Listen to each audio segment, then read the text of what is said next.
মেঘে ঢকা শ্বিলঙৰ নৈসৰ্গিক সৌন্দৰ্য উপভোগ কৰাৰ উদ্দেশ্যে আমি চিলাপথাৰ ৰেলৱে ষ্টেচনৰ পৰা যাত্ৰা আৰম্ভ কৰিলোঁ আৰু গুৱাহাটীৰ পৰা টেক্সি ভাড়া কৰি যাত্ৰা কৰিলোঁ মেঘালয় অভিমুখে।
মেঘৰ জলঙাৰে কুঁৱলীৰ চাদৰ ফালি আমি আগবাঢ়িছিলোঁ শ্বিলঙৰ পৰা লাইটলাম অভিমুখে। লাহে লাহে অকোৱা পকোৱা পথেৰে গৈ আমি লাইটলাম পালোঁগৈ।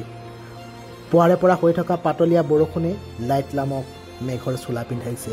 আমি লাহে লাহে কুঁৱলীৰ চোলা পিন্ধা ঠাইডোখৰৰ নৈসৰ্গিক শোভা উপভোগ কৰিবলৈ আৰম্ভ কৰিলোঁ। ফটো তুলিলোঁ, অনুভৱ কৰিলোঁ, ঠিকেই এয়াই লাইটলাম, যাৰ অৰ্থ পাহাৰৰ শেষ প্ৰান্তৰ।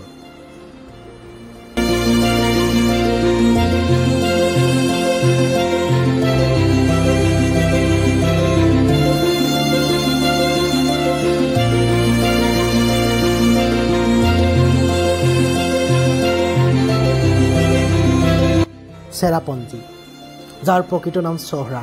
খাচী ভাষাত চহৰাৰ অৰ্থ ফল কেন্দ্ৰ। চহ মানে ফল আৰু ৰাহ মানে বহন কৰা। ঔপনিৱেশিক ব্ৰিটিছে চহৰাক উচ্চাৰণ কৰিছিল চেৰা বুলি। চেৰাপুঞ্জীৰ দৰেই শ্যামল ঠাইডোখৰৰ ভিউ পইণ্টবোৰত ৰৈ ৰৈ আমি সময়বোৰ আবদ্ধ কৰিলোঁ কেমেৰাৰ মাজত।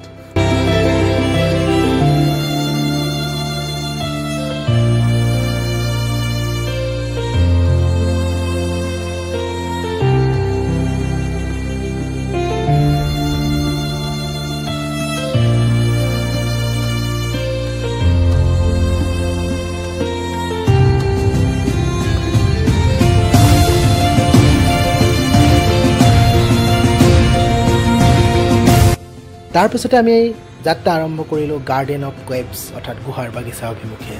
চহৰাৰ অন্যতম আকৰ্ষণীয় স্থান। গুহাৰ বাগিচা শব্দটোৱে ইয়াৰ বাস্তৱ পৰিচয় বহন কৰে। 2.5 হেক্টৰ ভূমিৰ এই উদ্যানখন সেউজীয়া অৰণ্যৰে আগুৰি আছে, যিয়ে দৰ্শনাৰ্থীসকলক যেন নৈসৰ্গিক অনুভৱৰ এথোপা ফুল উপহাৰ দিয়ে।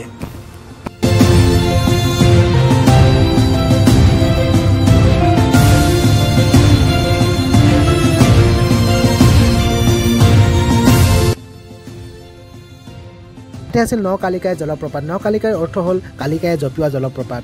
কালিকাইৰ প্ৰথম স্বামীৰ মৃত্যুৰ পিছত তেখেতে দ্বিতীয়বাৰৰ বাবে বিবাহপাশত আবদ্ধ হৈছিল। প্ৰথম স্বামীৰ ফালৰ পৰা তেখেতৰ এটি কন্যা সন্তান আছিল, যাক দ্বিতীয় স্বামীয়ে খুব বেয়া পাইছিল। কালিকাই কামলৈ ওলাই যাওঁতে এদিন তেওঁ কণমানি হৈ কন্যা সন্তানক হত্যা কৰি তাৰ মাংস সিজাই কালিকাই কামৰ পৰা ঘূৰি অহাৰ পিছত খাবলৈ দিছিল। আৰু পাছত সমগ্ৰ ঘটনা গম পাই কালিকাই জলপ্ৰপাতৰ পৰা জঁপিয়াই আত্মহত্যা কৰিছিল।